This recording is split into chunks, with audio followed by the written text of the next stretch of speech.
The council chamber floated in empty space like a giant metal ring.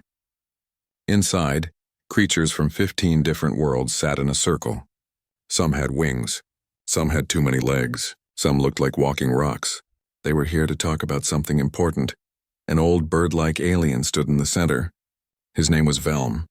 His blue feathers had turned gray with age. He had lived for 300 years. He had seen many things, but today he was scared. A blue planet appeared in the air above him.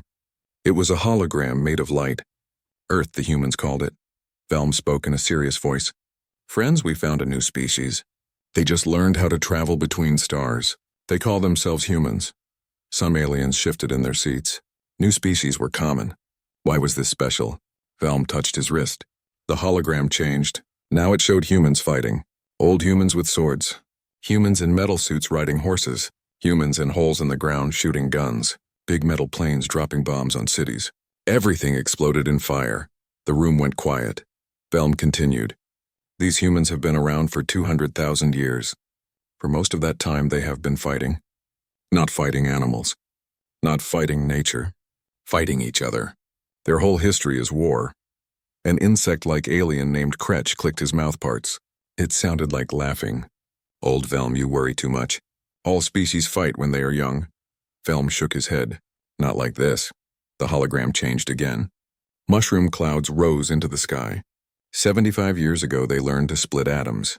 5 years later they made bombs that could destroy their whole planet. They built thousands of these bombs. They pointed them at each other for decades. A crystal being pulsed orange. This meant confusion. Then why are they still alive? Velm said, "Because they are smart enough to know that killing everyone helps no one." But listen carefully.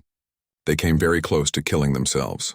Closer than any species we know. They survived because when they looked at death, they chose to live.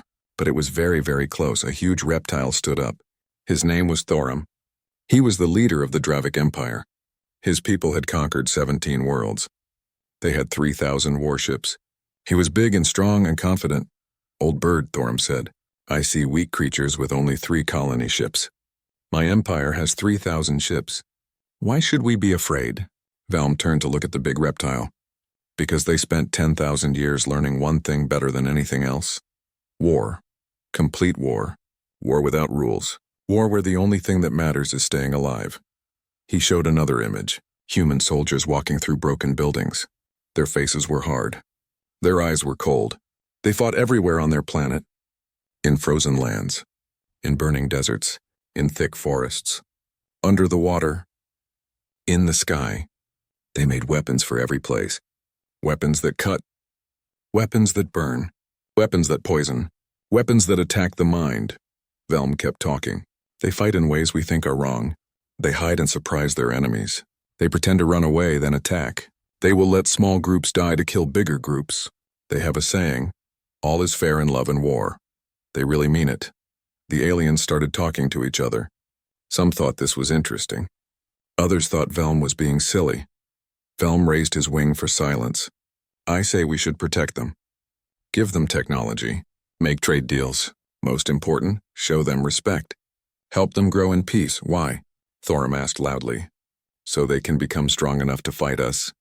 "No," Velm said quietly. "So they never have to show us what they become when someone threatens them.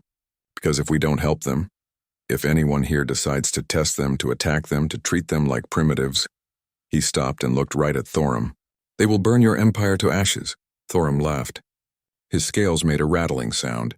Other aliens laughed too. The big reptile walked forward. His claws clicked on the floor. "You want us to fear a species that barely has fast ships? Old Velm, you are wise, but maybe you are too old and too scared." "I am careful because I am wise," Velm said. "I studied their broadcasts.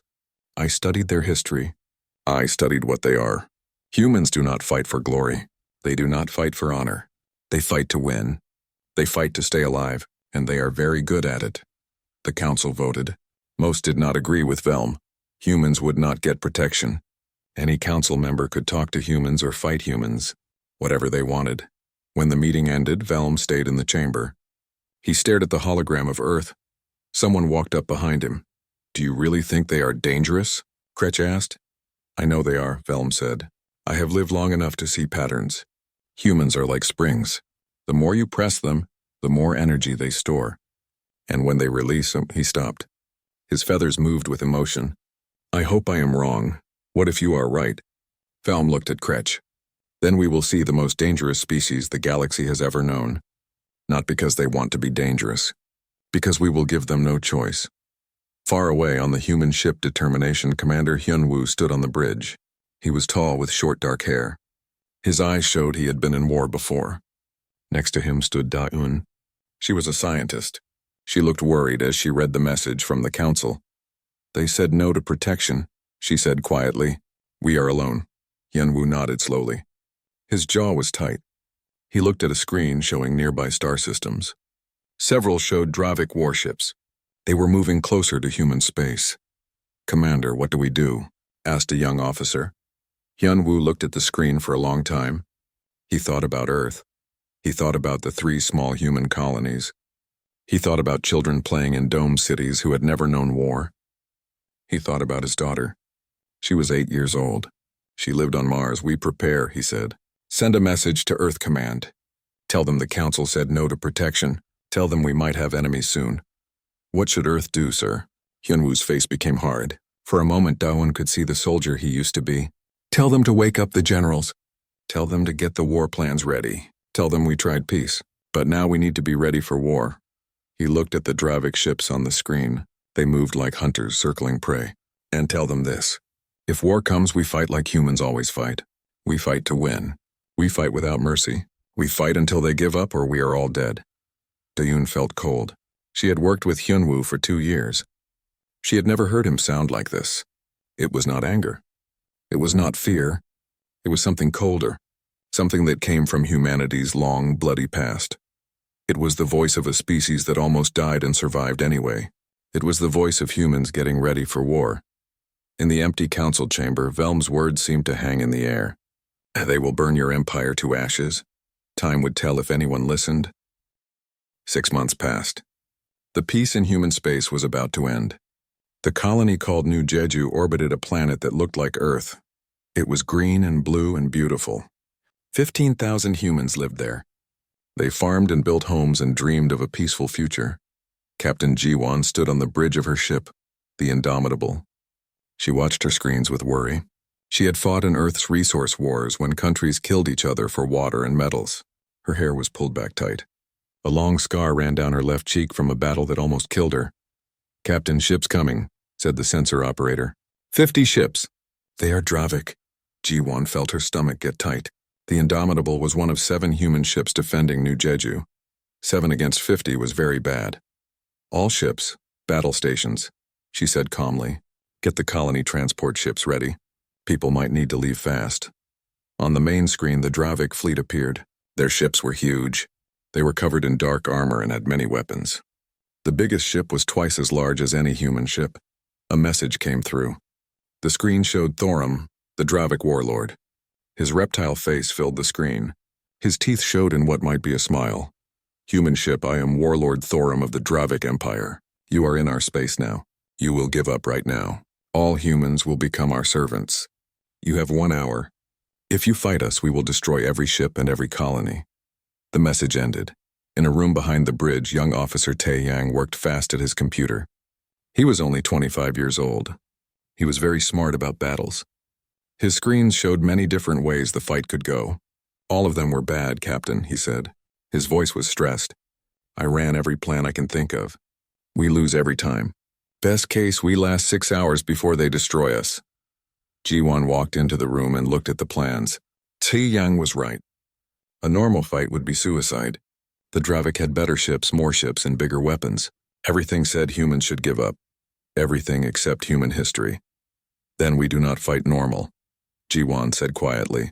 She pulled up a different screen showing the Dravik fleet. What do you see, Tae-yang? The young officer looked at the formation. They are in a standard battle group. Ships close together. Their shields overlap. Their weapons support each other. Very strong. What holds that formation together? Tae-yang's eyes got big. The command satellites. They make the shields work together and share targeting data. If those satellites died, the formation breaks, Ji-won finished. And 50 separate ships are easier to fight than one big group. She pressed a button to talk to everyone on the ship. "All crew, this is the captain. I will not lie. The odds are bad. The enemy thinks we will give up or die like fools. We will do neither." She paused. "We will fight like humans. We will cheat and lie and do whatever it takes to win.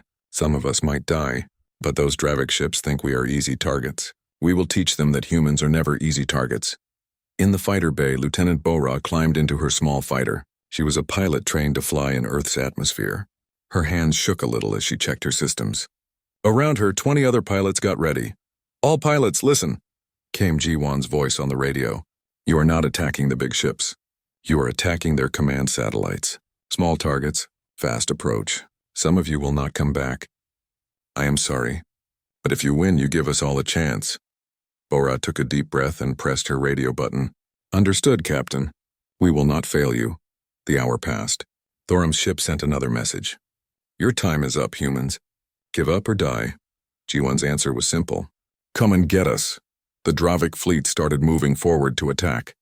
Their ships moved perfectly. Shields overlapped. Weapons charged. It was a beautiful formation built from hundreds of years of experience. "Launch all fighters," Jiwon ordered. "All ships get ready for emergency burn. On my signal, we scatter." The human fighters launched like a swarm of angry insects. They raced toward the Dravik fleet. The huge alien ships started shooting. Their weapons were made to destroy big ships. Against tiny human fighters, it was like trying to hit flies with a hammer. "They are breaking formation to shoot at our fighters," Tae-young said. "The satellites are open. Now," Jiwon shouted. The 7 human ships left orbit fast. Their engines burned at maximum. To the Dravik, it looked like running away. Thoram laughed on his bridge, watching the humans flee. Then the fighters changed direction. Instead of attacking the big ships, they went straight for the command satellites between the Dravik ships. The small relay stations had weak shields made only to block space rocks. Bora armed her missiles and locked onto the nearest satellite. "Fox 3, she called, using old pilot words. Her missile flew forward and destroyed the satellite in a flash of light. All around the Dravik fleet, satellites started exploding. Thoram stopped laughing as his screens filled with warnings. "Formation breaking," his officer said. "Shields are not working together anymore." "Fix the formation manually," Thoram ordered. But it was too late. The 7 human ships had not been running away. They had been moving to better positions around the Dravik fleet. They used the planet's gravity to speed up. Now they came back fast, shooting everything they had. Without coordinated shields, the Dravik ships were weak. The humans did not fight fair. They hid behind destroyed satellites and debris. They shot at engines and weapons instead of trying to destroy whole ships. They made every shot count. 3 human fighters did not make it back.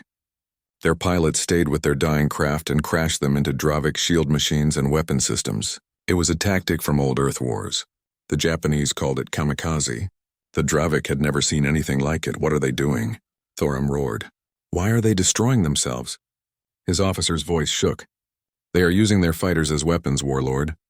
They are sacrificing themselves to hurt our ships." The battle went on for 6 hours. The humans fought with a violence that shocked the Dravik. When bullets ran low, human ships crashed into Dravik ships. When engines broke, ships used their last power to block enemy fire and protect others. Bora left her damaged fighter just seconds before it hit a Dravik cruiser. She watched from her escape pod as the explosion tore a hole in the enemy ship. When Thoram finally ordered retreat, he had lost 17 ships.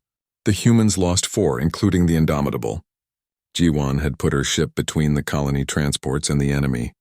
She stayed at her post as the bridge filled with fire and smoke. She gave the civilians time to escape. Tae-young survived. A rescue team pulled him from the wreckage. He watched through a window as pieces of the Indomitable floated in space, a broken monument to Captain Jiwon's sacrifice. Thoram's message went out on all channels. His voice was full of rage. "You won nothing, humans. I'm bringing the full power of the Dravik Empire to your Earth. Every ship, every soldier, every weapon. Your homeworld will burn. Your species will be slaves for 1,000 years. I promise this." The message ended. In the medical room, Tae-young looked at the other survivors. Many were hurt, some badly. They won, but the cost was terrible.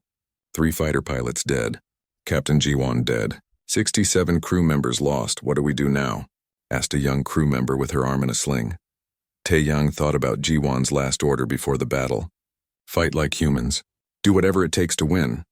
He pulled himself to his feet, ignoring the pain in his ribs. We go back to Earth. We tell them what happened. We tell them the Dravik are coming with everything they have. And then? The young woman asked. Taeyang's face became hard. He had been a student 6 months ago, learning about war at the academy. He remembered reading about humanity's darkest wars, about the terrible things humans did when pushed to the edge. Then we show them why Elder Velm gave them a warning, he said quietly. We show them what happens when you threaten human survival. We show them we are not victims. We are not prey. He looked at the stars where the Dravik fleet had run. We show them that humans are the most dangerous thing in this galaxy. Not because we want to be, because they give us no choice, the survivors nodded. The message was already racing toward Earth faster than light. The Dravik Empire just made the worst mistake in its history. They attacked humanity and let survivors live to tell about it. The message from New Jeju reached Earth 4 days after the battle. Within 1 hour, every government on the planet knew. The Dravik Empire was coming with 300 warships. They wanted to conquer humanity and make Earth's people into slaves. The response was fast. For the first time in human history, every nation spoke with one voice. The United Earth Defense Force started working within 24 hours. Admiral Hyunwoo stood in the command center deep under the Swiss mountains. The room was filled with screens showing ship positions and battle plans. He had been promoted from commander after the council meeting. Now he controlled Earth's entire military. How long do we have? He asked. 4 months until the Dravik fleet gets to our system, said Yoon Seo, the intelligence officer. She was a small woman with sharp eyes that saw everything. They are taking ships from a dozen systems.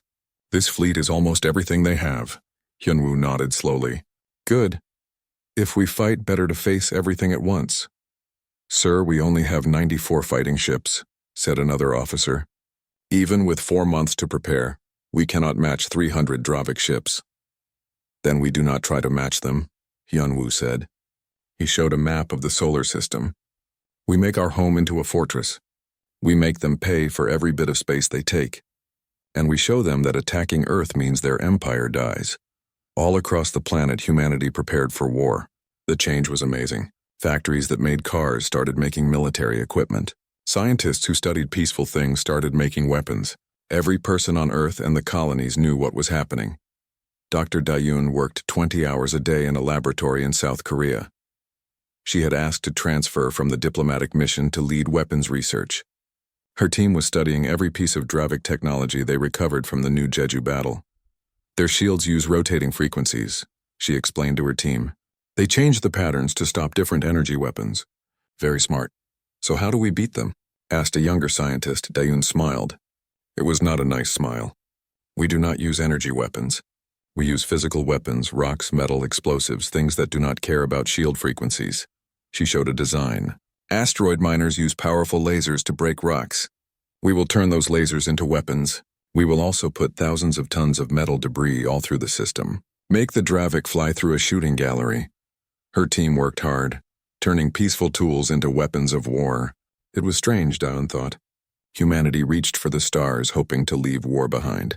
But war followed them anyway. In orbit around Earth, engineer Minho watched the building of automated defense platforms. Each platform was the size of a small building. They had nuclear missiles, railguns, and electronic warfare systems. How many can we build in 4 months? Asked his boss. Minho checked his math. With what we have now, 80 platforms. If we take materials from the Mars mining operations, maybe 120. Take everything, came the order. Every colony, every station. Bring it all here. Earth must survive. Minho worked with teams across the system. Resources flowed toward Earth like blood rushing to protect a wounded heart. The colonies knew they were being left weak, but they understood. If Earth fell, humanity fell. There would be no second chances. Lieutenant Bora recovered from her injuries and immediately asked for combat training duty. She was put in charge of training special operations teams for zero-gravity fighting. Most of you have never been in real war, she told the Marines. I have. I watched friends die at New Jeju. I watched Captain Jiwon sacrifice herself to save civilians. She showed a hologram of Dravik soldiers. The enemy expects us to fight with honor, to follow rules, to show mercy. We will not do any of those things. We will fight dirty. We will use every advantage we have. We will win. The training was brutal. Marines learned to fight without gravity, using thrusters and magnetic boots. They practiced boarding actions, sabotage, and hit-and-run tactics. Bora pushed them hard, knowing that weak soldiers become dead soldiers. Tae Yang, healed from his wounds, found himself in the Tactical Planning Division. His analysis of the new Jeju battle had impressed the admirals. Now he worked directly with Hyunwoo, planning Earth's defense. The Dravik fight in formations, Tai Yang explained during a meeting. They coordinate their attacks and overlap their defenses. It makes them strong but predictable. Can we use that against them? Hyunwoo asked. Yes, sir. If we can break their communications or their command structure, their formation falls apart. Individual ships are much easier to handle. Hyunwoo studied the battle displays. We need more than defense. We need to attack them too. Yunseo stepped forward. Sir, intelligence has found every Dravik colony and outpost within a month's travel of Earth. If we split our fleet, half defend, half attack, Hyunwoo finished. We make them choose between conquering Earth and defending their empire. The room went quiet.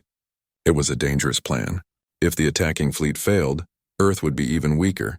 But if it worked, the Dravik would have to fight in two places at once. It could work, Taeyang said slowly, but we would need perfect timing. The raiders would need to strike at the exact moment the Dravik attack Earth. Then we make it perfect, Hyunwoo said. Start picking ships and crews for the raider fleet. We need people who can work alone, make hard choices, and survive behind enemy lines. Late one night, Dayun contacted Hyunwoo on a secure channel. I have something you need to see. She sent a video file. It showed Elder Velm, the bird alien who had warned the council. Dr. Dayun, I am risking much by contacting you. My people have decided to stay neutral in your war with the Dravik, but I cannot stay silent. Velm's image moved closer. The Dravik have never faced extinction. They do not understand desperation. You do. Every war you have won in your history, you won because you refused to quit. Because you were willing to sacrifice everything to survive. Use that. Make them understand what it means to face death.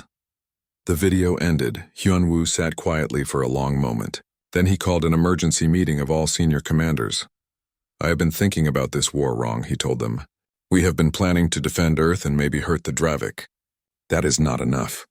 We need to make them fear us. We need to make attacking humanity the worst decision they ever made. He showed star maps of Dravik territory. The raider fleet will not just attack military targets. They will attack infrastructure.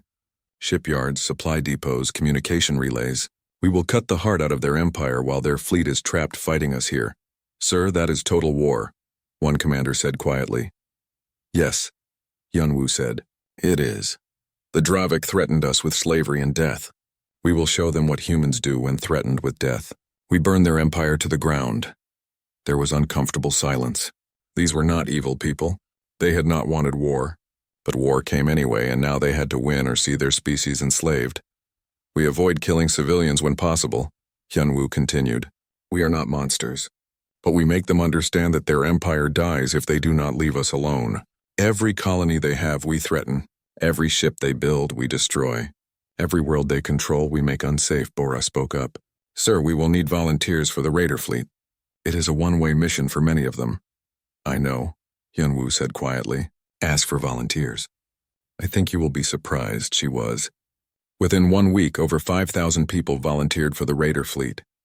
Veterans like Bora, young officers like Taeyang, engineers like Minho, and scientists like Dayun. People who understood that sometimes survival required sacrifice. The ships were chosen, 47 vessels, smaller and faster than the main battle fleet. They would be commanded by officers who proved themselves at New Jeju and in Earth's earlier wars. Resources kept flowing toward Earth. The automated defense platforms took shape in orbit, silent guards waiting for the enemy. Weapons were stored, soldiers trained. Plans were made and changed and made again.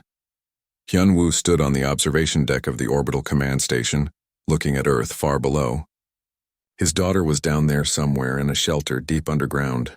He had not seen her in 3 months. He wondered if he ever would again. Dayun joined him at the window. Do you think we can win? I think we have no choice but to win, Hyunwoo said. The Dravik want to enslave us. That is not acceptable, so we fight. And if we must, we fight until either they are gone or we are. Velm was right about us. We are dangerous. Yes, Hyunwoo said. But we did not want to be. They made us dangerous. They threatened our children, our homes, our future. What did they expect? Daeyoon nodded. 3 months until they arrive. 3 months, Hyunwoo agreed. Time to show the galaxy what humans become when you push us too far. Far across the galaxy, Thorum gathered his fleet. 300 warships, the pride of the Dravik Empire. He watched them gather, imagining the glory of conquering Earth. He had forgotten Velm's warning. Or maybe he just did not believe it. Either way, he was about to learn the truth. You do not threaten humanity with extinction, because if you do, humans will make sure you face extinction first.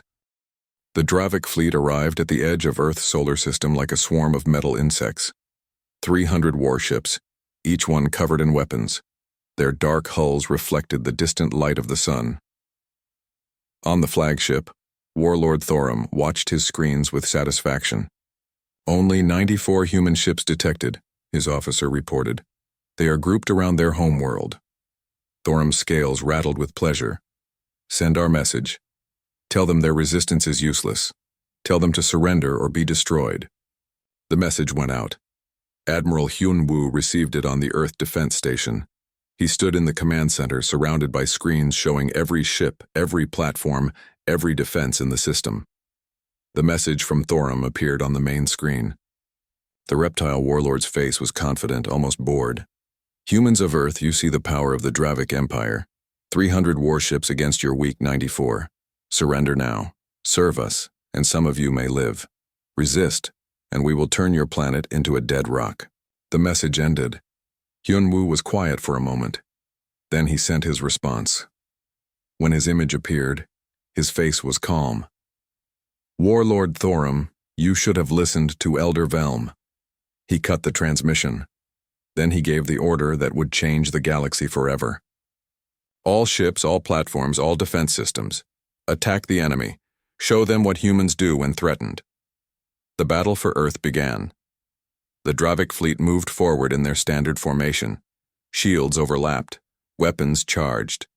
It was a formation that had conquered 17 species. Thorum expected the humans to either run or die quickly. Instead, the human ships scattered like leaves in wind. They did not form a defense line. They did not try to match the Dravik formation. They moved in patterns that looked random, but were actually carefully planned chaos. The automated defense platforms fired first. Nuclear missiles flew through space by the hundreds. The Dravik shield stopped the first wave, then the second. But the third wave was different. Mixed with the nuclear missiles were simple metal rods, shot at incredible speeds by railguns. These solid projectiles did not care about shield frequencies. They punched through the Dravik defenses like bullets through paper. The first 3 Dravik ships died in explosions of air and fire. What are they doing? Thorum demanded. Those are not proper weapons. His officer's voice shook. Sir, they are using simple physical weapons. Our shields were not made to stop solid matter at those speeds. The human ships attacked in small groups, never more than 5 together. They would fire, then disappear behind clouds of debris that had been put throughout the system. The Dravik sensors could not find them through the clutter. Lieutenant Bora led a boarding team onto a Dravik cruiser that had been damaged by missiles. Her Marines moved through the alien ship with brutal efficiency. They put explosives in critical systems, then left before the Dravik could respond. This is not honorable, one of her Marines said. This is sabotage. This is war, Bora said coldly. Jiwon died buying us time. We used that time to win, not to show off. The cruiser exploded 10 minutes after Bora's team left. The Dravik were learning that humans did not fight by anyone's rules but their own. 3 hours into the battle, Thorum got news that made his blood run cold. A message from his homeworld, marked urgent. He opened it with growing fear. The image showed one of his colony leaders. His scales were pale with fear. Warlord, we are under attack. Human ships appeared in 7 systems at the same time. They did not fight our defenses. They dropped asteroids from high orbit. The leader's voice broke. 3 of our colonies are gone. The asteroids hit with the force of nuclear weapons. Cities destroyed. Millions dead. The humans sent a message. Leave Earth or watch your empire die. Thorum felt something he had not felt in decades. Fear. He tried to pull his fleet back to return and defend his empire. But Admiral Hyunwoo had expected this. The human ships, which had seemed scattered and disorganized, suddenly formed a blockade. They were not trying to win the battle. They were trapping the Dravik fleet at Earth, while other humans destroyed the empire piece by piece. Far from Earth, Captain Tae Yang commanded the raider fleet. He had been promoted after New Jeju. Now he led the strike force that would take the war to the enemy's heart. His ship, the Retribution, led 30 other vessels through Dravik space. Target confirmed, his sensor operator said. Dravik shipyard, 2 light hours from their second biggest colony. Tae Yang studied the display. The shipyard was building new warships, probably reinforcements for Thorum's fleet. It was protected by defense stations and patrol ships. We are not here to fight fair, Tae Yang reminded his crew. We are here to hurt them. To make them afraid. To show them what happens when you threaten human survival. His fleet did not attack the shipyard directly. Instead, they destroyed the supply convoys bringing materials. They sabotaged the power stations supplying energy. They hacked the construction computers and introduced errors that would cause ships to fail in combat. When the Dravik finally realized what was happening, Tae Yang's fleet was already gone, moving to the next target.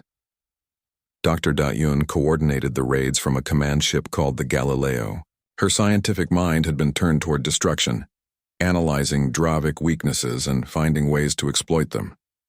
Their communication relays use quantum technology, she explained during a briefing. Very advanced, supposedly unhackable, but if we introduce interference at the quantum level, we can break their entire network. Her team developed devices that did exactly that. Suddenly, Dravik colonies could not talk to each other. Their military could not coordinate. Each world was isolated, alone, vulnerable. Back at Earth, the battle continued. The Dravik had more ships, but the humans fought with a creativity that shocked them. Human ships pretended to die, then attacked when Dravik vessels came to check. Human fighters used their escape pods as weapons, launching themselves at enemy bridges and setting off explosives manually. Engineer Minho piloted a damaged defense platform directly into a Dravik battleship. He escaped just seconds before impact, watching as the collision tore both vessels apart. 3,000 Dravik died. Minho's escape pod was found 4 hours later. You are insane, the rescue team told him. I am human, Minho said. We do what we must. The battle lasted 23 hours. When it finally ended, the Dravik had lost 73 ships. The humans had lost 32. By every military standard, the Dravik should have won. They had more ships, better technology, superior firepower, but they had not expected human desperation. They had not understood that a species fighting for survival does not care about honor or fairness. They only care about winning. Thorum sat on his damaged flagship, watching reports come in from across his empire. Human raiders had struck 47 colonies. Shipyards were destroyed. Supply lines were cut. Military bases were bombed. His empire was bleeding from 1,000 wounds. Intelligence officer Yoon Seo had planned it perfectly. Every raid was timed to create maximum chaos. Every target was chosen to cripple the Dravik war machine. The humans were not trying to conquer the Dravik Empire. They were trying to destroy it. Warlord, his second officer said quietly, we must leave. We must defend our worlds. If we leave, we admit defeat, Thorum said. If we stay, we lose our empire. Thorum closed his eyes. How did this happen? He brought 300 ships against 94. He should have won easily. Instead, he was watching his civilization fall apart. He remembered Velm's warning at the council. They will burn your empire to ashes. The old bird had been right. At the Galactic Council chambers, Velm watched the reports. Other council members were in shock. The humans, those primitive newcomers, were taking apart the Dravik Empire piece by piece. They fight like demons, Kretsch said, his mouth parts clicking nervously. They fight like survivors, Velm corrected. I tried to warn you, I tried to warn Thorum. Humans are not warriors seeking glory. They are survivors who will do anything, become anything, sacrifice anything to keep existing. He showed human casualty numbers. They have lost thousands, but they do not stop. They do not surrender. They just keep coming, keep adapting, keep fighting. What will stop them? Asked the crystal being. Nothing, Velm said simply. Nothing. Will stop them until the Dravik surrender or the Dravik Empire stops existing. Thorum tried to kill humanity, so humanity decided to kill the Dravik first. This is the lesson. Leave humans alone, or accept extinction. On Earth, Hyunwoo stood in the command center, watching updates from across the galaxy. His daughter was safe, brought up from the shelter after the immediate threat passed, but he could not rest yet. Sir, we are receiving a message from Thorum, his communications officer said. Show it. Thorum appeared on the screen. The proud warlord looked exhausted. His scales were dull. His eyes were haunted. Admiral Hyunwoo, I request a meeting to discuss terms. Terms? Hyunwoo said coldly. You attacked us. You threatened to enslave our children.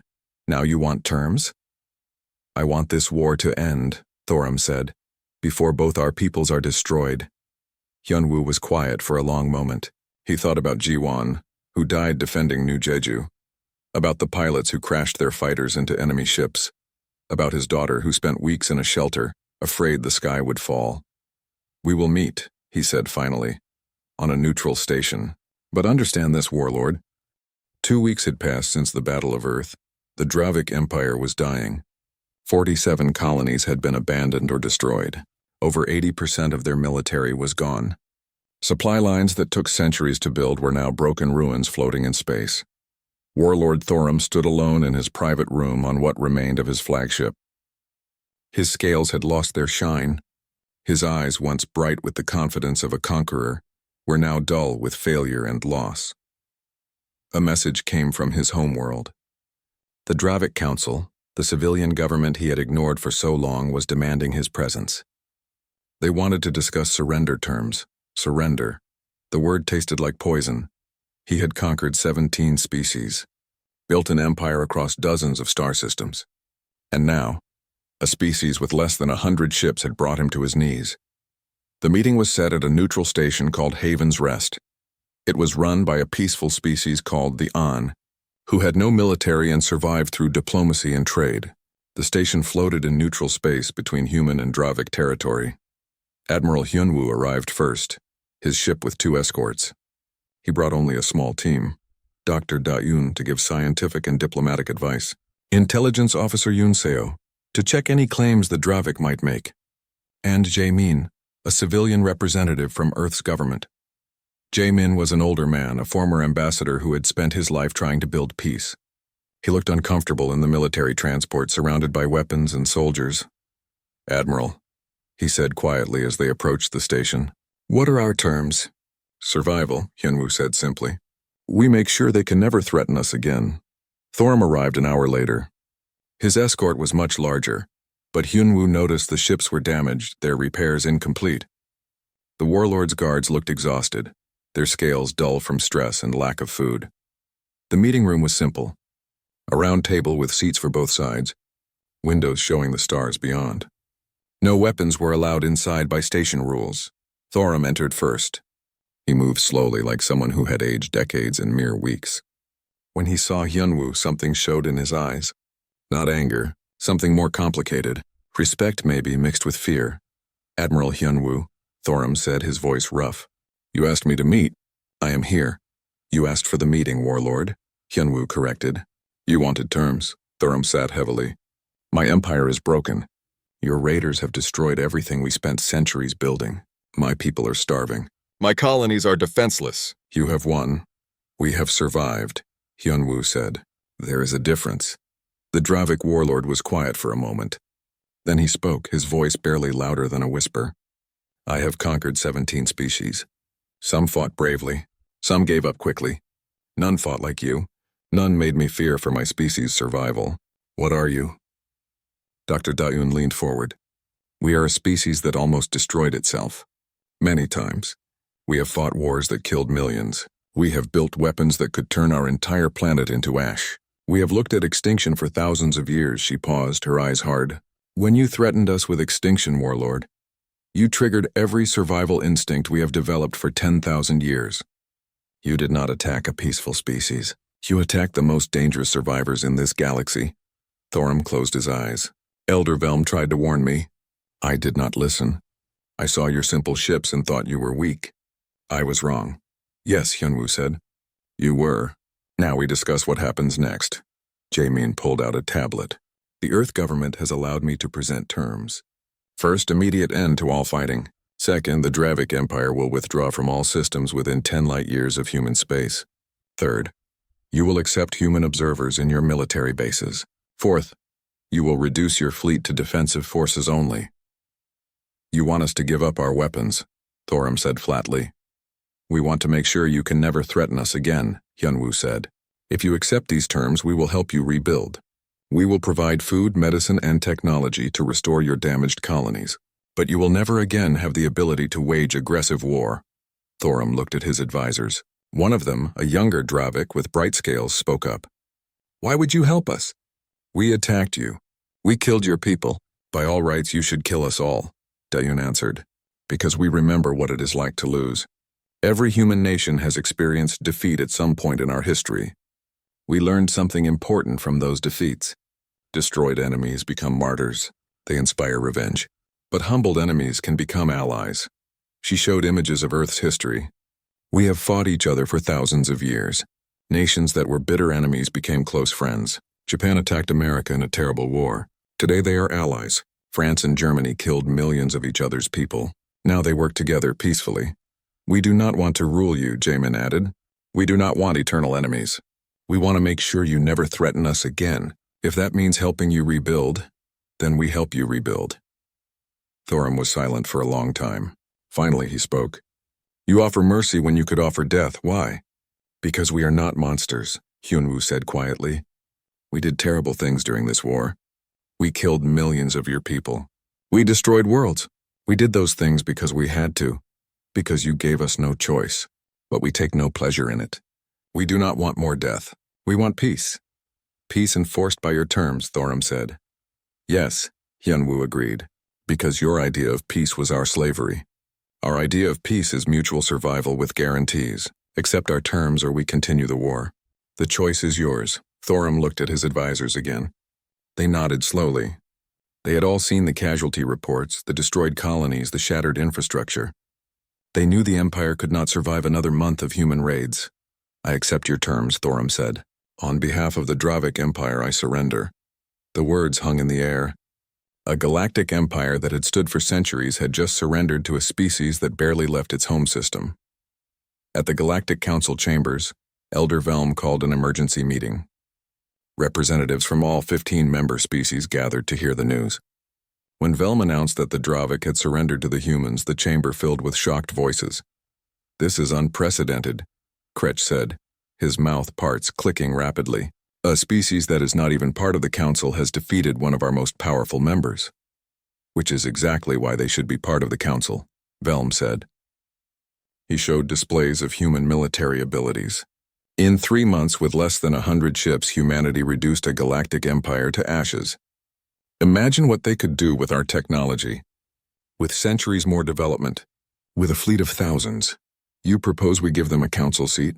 asked the crystal being. "I propose we make them our allies before someone else makes them our enemies," Velm said. "We have 2 choices. We can welcome humanity into galactic society with respect and friendship, or we can wait for them to decide they do not need our permission." He let that sink in. "In case any of you are wondering which I recommend, remember that I tried to warn you about the Dravik situation. I was right then. I am right now. Make humanity our friend, or watch them become something far more dangerous," the vote was called.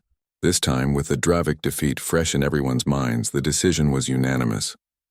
Humanity would be offered not just protection, but a full council seat with voting power. Back at Haven's Rest, Jaemin received the news. He looked at Admiral Hyunwoo with surprise. "They are offering us a council seat. Full membership. Voting rights." Hyunwoo allowed himself a small smile. Velm kept his promise. He said he would help us if we survived. What do we tell them? Jamin asked. We accept, Hyunwoo said. But on our terms. We will join the council. We will participate in galactic society, but we will keep our military strength. We will never again be in a position where a single warlord can threaten our existence. Jamin prepared his response to send to the council. Before sending, he turned to Hyunwoo. What should I tell them about humanity? What should I say we are? Hyunwoo thought for a long moment. He thought about Ji-won, who died protecting civilians, about the pilots who crashed their fighters into enemy ships, about the scientists who turned peaceful tools into weapons, about his daughter, still recovering from weeks of terror in a shelter. Tell them the truth, he said finally. Tell them humanity does not want war. We have had enough war to last us 1,000 lifetimes. Tell them we want peace, trade, exploration, and friendship. He paused, his face hardening. But also tell them that we will never be victims again. We will never surrender. We will never stop fighting for our survival. If that makes us dangerous, then yes, we are dangerous. We are also loyal, innovative, and persistent. The choice of which version of humanity they meet is entirely up to them. Jamin nodded and sent the message. 3 days later, Captain Tae Yang led the raider fleet home.